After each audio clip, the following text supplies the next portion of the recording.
Dear students, welcome to the STP Computer Education.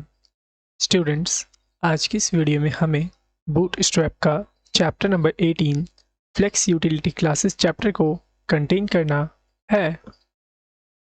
Dear students, last class के अंदर आपने display की utility classes सीखी थी और आज की इस वीडियो में हम फ्लेक्स क्लास को सीखते हैं।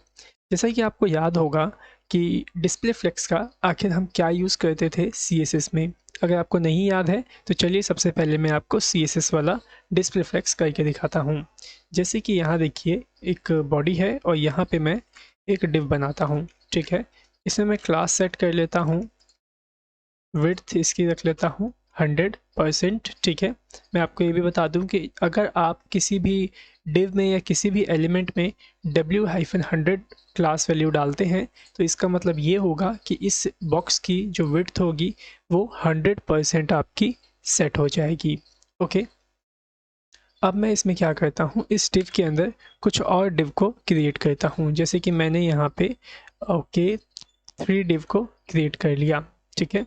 इन तीनों डिव के अंदर एक क्लास मैं डाल दूंगा जिससे कि मैं इसे CSS के माध्यम से कंट्रोल कर पाऊँ। ओके, तो जैसे मैंने यहाँ पे डाल दिया इसका नाम A और इसमें क्लास डाल दूंगा B और नीचे वाले में डाल दूंगा क्लास C। ओके, अब मैं इन तीनों को CSS में हैंडल करता हूँ। जैसे कि हेड टैग यहाँ पे है, यहाँ पे मैं शुरू करूँगा स्क्रिप्ट कह रहा हूँ स्टाइल टैग को, और इसके अंदर ABC तीनों को एक साथ सेलेक्ट कर लूँगा मैं। तो यहाँ ABC को तीनों को एक साथ कैसे सेलेक्ट करोगे, डॉट के साथ A, कॉमा, डॉट के साथ B, फिर कॉमा, फिर डॉट के साथ C। इसे हम क्या बोलते हैं, मल्टी सिलेक्शन बोलते हैं, या फिर आप कह सकते हो मल्टी सेलेक्टर।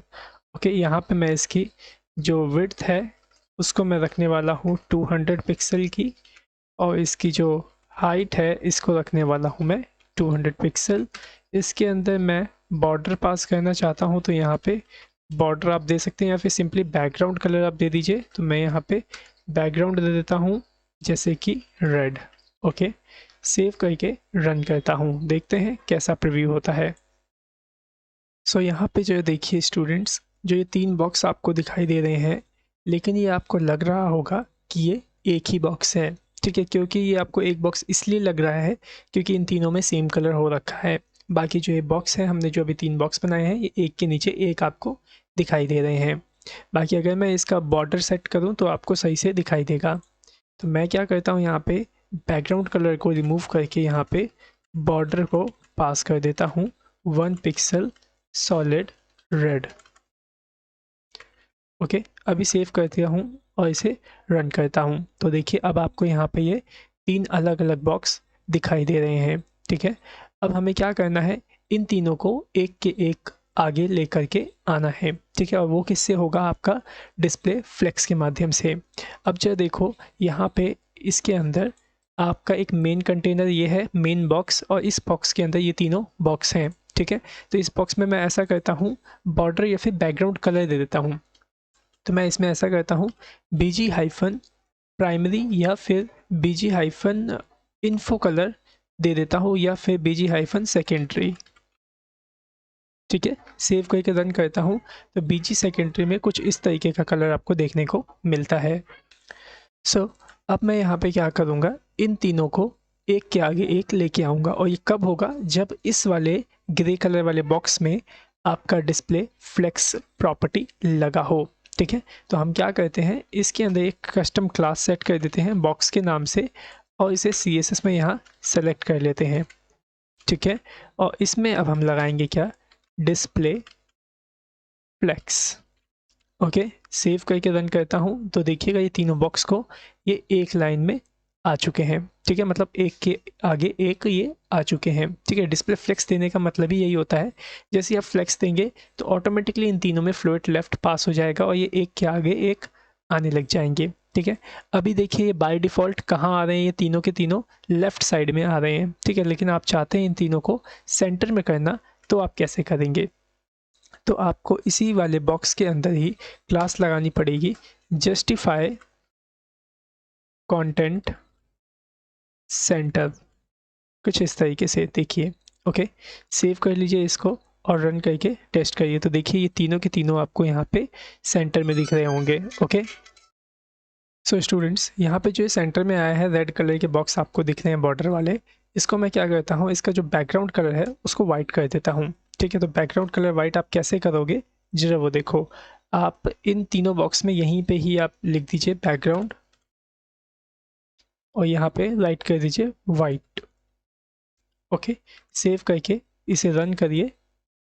तो देखिए इन तीनों में वाइट कलर यहाँ पे आ चुका है। और मैं एक काम ये भी करना चाहता हूँ, जो हमने ग्रे कलर वाला बॉक्स बनाया है इसके अंदर हमने हाइट डिफाइन नहीं करी है। इसके अंदर जो हाइट आ रही है ये ऑटोमेटिकली हाइट आ रही है। तो मैं क्या करता हूँ, इसके अंदर हाइट भी सेट कर देता हूँ। ये रहा बॉक्स आपका, तो मैं इसमें हाइट यहाँ पे इस तरीके से पास कर देता हूँ 600 या फिर 500 पिक्सल। ओके, सेव करता हूँ और रन करता हूँ। तो देखिए आगे यहाँ पे अब जरा सीखिए, जो ये तीनों बॉक्स हैं इन तीनों बॉक्स को आप एंड में कैसे लिखे जा सकते हैं।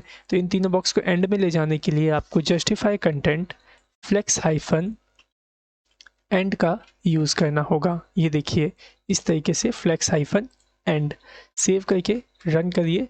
तो देखिएगा ये तीनों के तीनों बॉक्स आपके एंड में चले जाएंगे।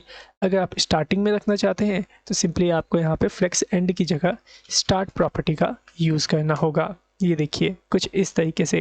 ठीक है, अभी देखिए हमने अभी तीन चीज़ सीखी यहाँ पे, एक तो स्टार्ट, सेंटर और एंड। मतलब इन तीनों बॉक्स को स्टार्टिंग में रखना हो तो फ्लेक्स स्टार्ट लगाएंगे प्रॉपर्टी के वैल्यू में, और सेंटर में रखना होगा तो सेंटर, और एंड में रखना होगा तो फ्लेक्स एंड लगाएंगे।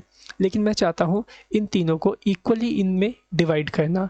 तो उसके लिए हम क्या करेंगे, उसके लिए हम यहाँ पे करेंगे space between. Okay, space between आप लगाएंगे और सेव करके इसे रन करेंगे। तो देखिए इन तीनों के बीच में आपको सेम स्पेस देखने को मिल जाएगा फुल स्क्रीन में।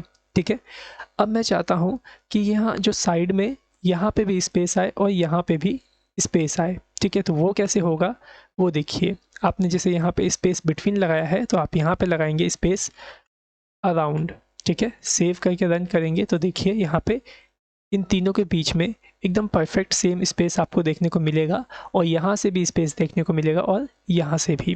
पहले का जो स्पेस था वो एकदम कंजस्टेड था इस बॉक्स से, लेकिन अब जो आपको स्पेस मिला है पूरा आपको फ्री स्पेस मिला हुआ है। तो उम्मीद करता हूँ कि आपको समझ में आ गया होगा डिस्प्ले फ्लेक्स से आप क्या कर सकते हैं। डिस्प्ले फ्लेक्स के माध्यम से आप अपने किसी भी एलिमेंट को लेफ़्ट, सेंटर और राइट में दिखा सकते हैं, और साथ ही साथ उसके बीच में एकदम सेम स्पेस को भी बना सकते हैं। ठीक है, अब जरा यहाँ पे सीखिए कि जो ये तीनों बॉक्स हैं इन तीनों बॉक्स को इस ग्रे वाले बॉक्स के अंदर मैं वर्टिकली एकदम सेंटर में करना चाहता हूँ। तो ये अब कैसे होगा जरा वो देखिए।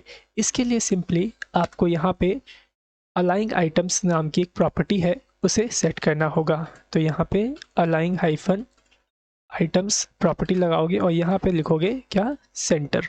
सेव करके रन करो तो देखो ये क्या होंगे, आपके तीनों के तीनों बॉक्स सेंटर में आ जाएंगे। ठीक है, सो उम्मीद करता हूँ कि आपको ये सही से अब समझ में आ गया होगा।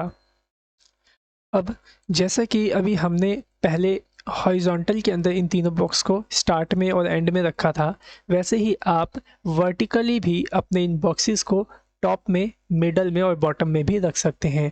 अभी तो देखिए हमने इसे मिडल में रखा हुआ है वर्टिकली, तो ये सेंटर में आ रहे हैं मिडल में। ठीक है, लेकिन अगर आप इसे बॉटम में रखना चाहते हैं तो सिंपली आपको यहाँ पे सेंटर की जगह अलाइंग आइटम्स के अंदर क्या लगाना पड़ेगा, फ्लेक्स हाइफन एंड। सेव करके रन करिए तो देखिए ये नीचे एंड में आ जाएंगे। अगर टॉप में रखना है तो सिंपली फ्लेक्स हाइफन स्टार्ट।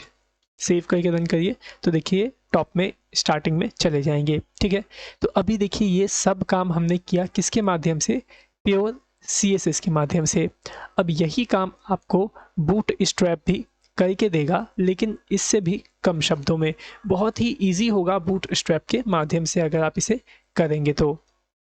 सो चलिए इसको अब हम बूट स्ट्रैप से आपको करके दिखाते हैं। तो मैं क्या करता हूँ, डिस्प्ले की जो भी प्रॉपर्टीज़ मैंने यहाँ लगाई थी इन सबको मैं यहाँ पे डिलीट कर दूंगा, बॉक्स में हाइट बस रहने दूंगा, और इन तीनों में बैकग्राउंड कलर और वही विड्थ हाइट रहने दूंगा। सेव करके अगर अभी मैं इसे रन करूँगा तो देखिए कुछ इस तरीके से पहले जैसे दिखने लग गए। ठीक है, अब चलिए इसके अंदर डिस्प्ले पास करते हैं बूटस्ट्रैप के माध्यम से। तो डिस्प्ले प्रॉपर्टी आपको पास करनी है इस वाले बॉक्स में, ठीक है। तो यहाँ पे क्लास आप लगाएंगे क्या, d-flex, इतना देके आप सेव करके रन करिए। देखिए इसमें डिस्प्ले फ्लेक्स प्रॉपर्टी पास हो जाएगी। अब आप अगर इन तीनों को सेंटर में रखना चाहते हैं तो सिंपल आप यहाँ पे पास करिए जस्टिफाई कंटेंट हाइफन सेंटर। देख रहे हैं यहाँ पे जो सेम प्रॉपर्टी आपने CSS में डाली थी वही सेम समझ लीजिए अपने यहाँ पे क्लास बना के डाल दिया है, justify content hyphen centre. Save करके रन करिए, सेंटर में मिल जाएगा। लास्ट में दिखाना चाहते हैं तो सिंपल आप यहाँ लिखेंगे जस्टिफाई कंटेंट एंड, सेव करके रन करिए तो देखिए एंड में चला जाएगा। स्टार्ट में चाहिए तो आप यहाँ पे लिखिए स्टार्ट, ठीक है, जस्टिफाई कंटेंट स्टार्ट, तो ये स्टार्ट में आपका आ जाएगा, ठीक है। अगर आपको वो स्पेस अराउंड और स्पेस बिटवीन अगर चाहिए तो उसके लिए क्या करेंगे, चलो उसको देखिए। सो सिंपली आपको क्या करना है, जहाँ आपने स्टार्ट लिखा है यहाँ पे आप सिर्फ अराउंड लिख देंगे, ठीक है। आपको स्पेस लिखने की यहाँ पे ज़रूरत नहीं है, सिंपली रहेगा जस्टिफाई कंटेंट अराउंड। सेव करके रन करिए तो देखिए इसके चारों तरफ अराउंड में सब स्पेस आपको दिख जाएगा। अगर आप यहाँ पे अराउंड की जगह बिटवीन लिख देंगे तो देखिएगा आपको वही सा ही डिज़ाइन मिलेगा जैसा आपको पहले मिला था। सेव करिए रन करिए तो यहाँ पे देखिए यहाँ पे एकदम कंजेस्टेड हो गया और इनके बीच में स्पेस आ गया है। सो अब देखिए यहाँ पे इसको हम वर्टिकल किस तरीके से सेंटर में लेके आते हैं। तो वर्टिकल सेंटर में करने के लिए सबसे पहले तो मैं इसे बिटवीन से हटा के अराउंड कर देता हूँ, ठीक है। तो अराउंड में कुछ इस तरीके से दिखेगा। अब इसे वर्टिकल सेंटर में लाने के लिए वही सेम प्रॉपर्टी यहाँ पे आपको लगानी है एज अ क्लास में कन्वर्ट करके, ओके। तो यहाँ पे मैं लगा दूंगा अलाइंग आइटम सेंटर,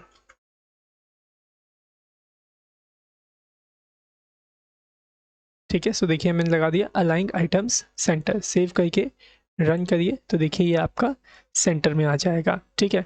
टॉप में करना चाहते हैं तो सेंटर की जगह सिंपल से आप क्या कर देंगे, स्टार्ट, देखिए ऊपर चला गया। नीचे लाना चाहते हैं तो स्टार्ट की जगह आप यहाँ पे एंड लिख देंगे।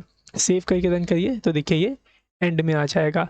तो आप ये समझ लीजिए जो भी अब डिस्प्ले का काम आप CSS में करते थे अब वो सभी चीज़ आप यहाँ पे कुछ क्लासेस के माध्यम से ही यहाँ पे कर पाएंगे और ये काफ़ी ज़्यादा आपके लिए ईजी भी रहेगा, ओके। सो उम्मीद करता हूँ कि आपको ये फ्लेक्स चैप्टर सही से समझ में आ गया होगा। जो फ्लेक्स के क्लासेस हैं वो भी बहुत ही इजी हैं, आप इन्हें बहुत ही इजी तरीके से याद कर सकते हैं। और मैं आपको ये बात बता दूं कि बूट स्ट्रैप के अंदर सिर्फ और सिर्फ हम डिज़ाइनिंग का ही काम करते हैं, ठीक है। तो इसी वजह से आपको यहाँ पे सिर्फ डिज़ाइनिंग से रिलेटेड अभी इसके अंदर आपको क्लासेस मिल रही है। बाकी जब आप सभी की सभी यूटिलिटी क्लासेस को जब आप सीख जाएंगे तो उसके बाद जाकर के हम एक और प्रोजेक्ट इस बूटस्ट्रैप के अंदर डेवलप करेंगे, ओके। सो आज की वीडियो में सिर्फ इतना ही। So thanks for watching my video, have a nice day.